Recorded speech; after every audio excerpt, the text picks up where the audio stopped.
In old Mondstadt transpired the story to be told, where a tyrant ruled. I met a boy not that old. The lyre he played, and for a song he sought. But storm walls blocked blue sky, he was sincerely distraught. I do so wish to see the birds in flight, said he, his strong eyes filling with light. But his voice was lost in the howling wind's churn, for the whirlwind takes and gives not in return.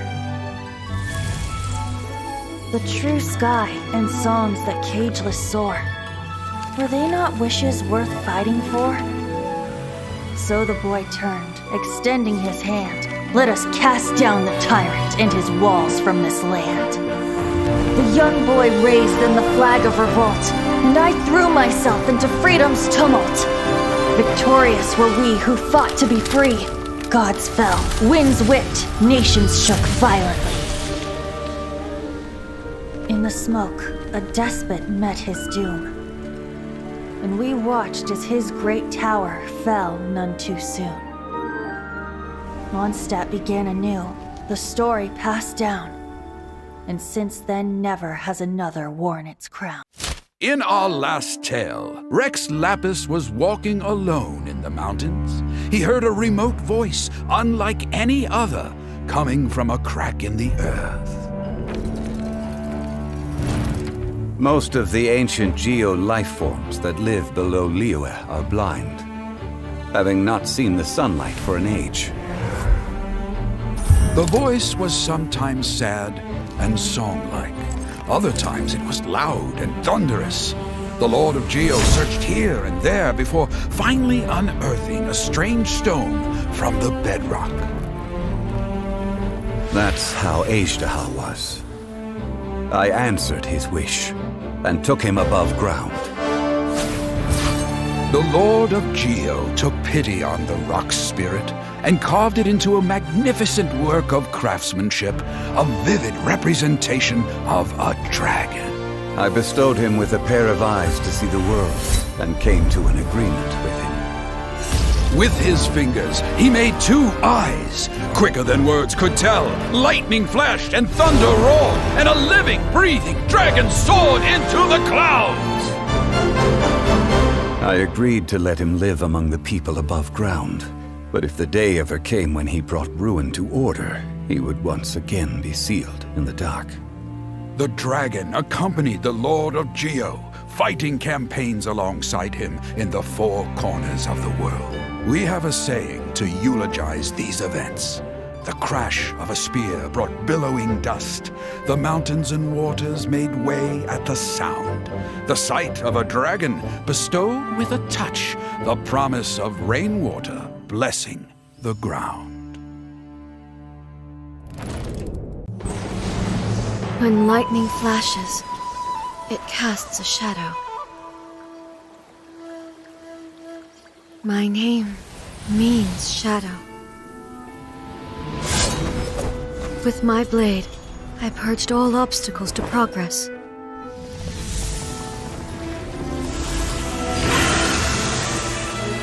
And yet, something was lost with each step forward. In the end, I even lost her. The tales are still retold in the shade of every thunder sakura. But the wounds left on our nation by that terrible loss still ache. Never stop searching, even if only for a brief flash of light. If nothing else, we have the present moment. She said that once. But I've seen a nation stride forward and lose everything to the heavenly principles. Perhaps only if time stands still will the lightning's glow never fade. The present moment is a fragile illusion. Only eternity can bring us closer to the heavenly principles. I am no longer the shadow. Mine is the most supreme and noble form. Let power over the realm be vested within me. In this form shall I honor my subjects' dream, for a land of eternity, unchanging forevermore. Civilization is born of knowledge, but so too can knowledge be its demise.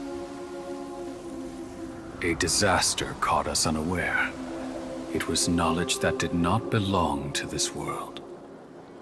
The Scarlet King brought this forbidden knowledge into our world, and it quickly spread like a plague. People's minds were filled with crazed whispers. Dark gray scales spread across their bodies. Even the land was stripped of its vigor. Only a desperate, deathly silence remained.